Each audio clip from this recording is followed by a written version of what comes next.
Às vezes a vida te coloca em pausas que você não escolheu, e no silêncio parece que nada acontece. Mas é nesse tempo que as coisas dentro de você começam a se alinhar. É ali, no meio do vazio, que você descobre quem realmente é. Não tenha pressa. O recomeço não precisa ser grande nem rápido. Ele começa em passos pequenos, num pensamento diferente, numa atitude simples, num olhar mais leve para você mesmo. Tudo o que é bonito leva tempo para florescer. E o mesmo vale para você. Você não é o que te aconteceu.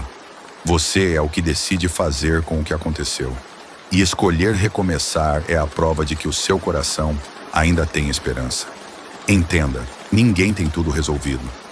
Todo mundo carrega alguma dor que o mundo não vê. Então, seja gentil com você. Pare de se cobrar tanto. Permita-se viver um dia de cada vez.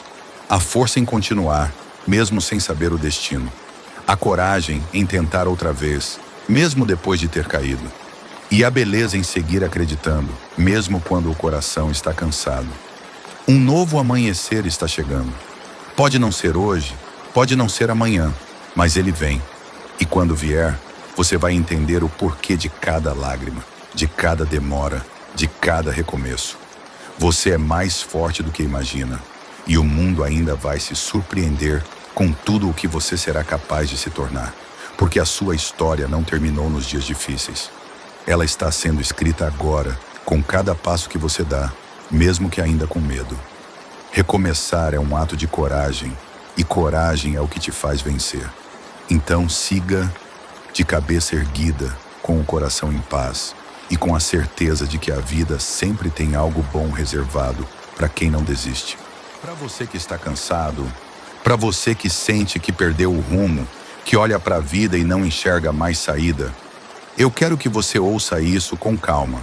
Nada acabou. A vida tem recomeços disfarçados de fins. Às vezes, aquilo que se quebra é o que te abre espaço para algo muito maior. Sim, eu sei que dói. Sei que você já se perguntou muitas vezes, por que tudo isso está acontecendo comigo?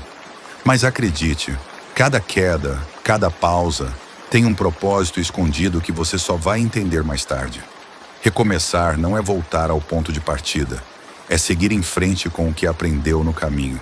É olhar para o espelho e enxergar alguém que, mesmo machucado, ainda está de pé. Porque dentro de você há uma força que nunca se apagou. Talvez esteja escondida atrás do medo, mas ela ainda está aí, esperando que você a desperte. Respire fundo, olhe para frente. O que passou, passou. Você não precisa carregar culpas antigas. A vida está te chamando para um novo começo, para uma nova chance, para uma nova história. O tempo não apaga o que aconteceu, mas te ensina que toda dor pode virar sabedoria. Você não é o que perdeu. Você é o que sobreviveu. E isso já diz muito sobre a sua força. Então, não desista agora. Recomece. Mesmo cansado, mesmo com medo, mesmo sem saber como vai ser amanhã. Só dê o primeiro passo. Às vezes a vida não quer que você entenda. Só quer que você confie e continue. Há dias que a esperança parece pequena, mas basta uma fagulha para acender tudo de novo. Você vai sorrir outra vez, vai se orgulhar por não ter desistido, porque o que está por vir é maior do que tudo isso que ficou para trás. Recomece hoje, com calma, com fé, com amor. A sua história ainda não terminou, ela está apenas começando. Se esta mensagem tocou o seu coração, compartilhe com alguém que precisa de esperança hoje. E não se esqueça de curtir e se inscrever no canal para continuar recebendo mensagens que fortalecem a alma.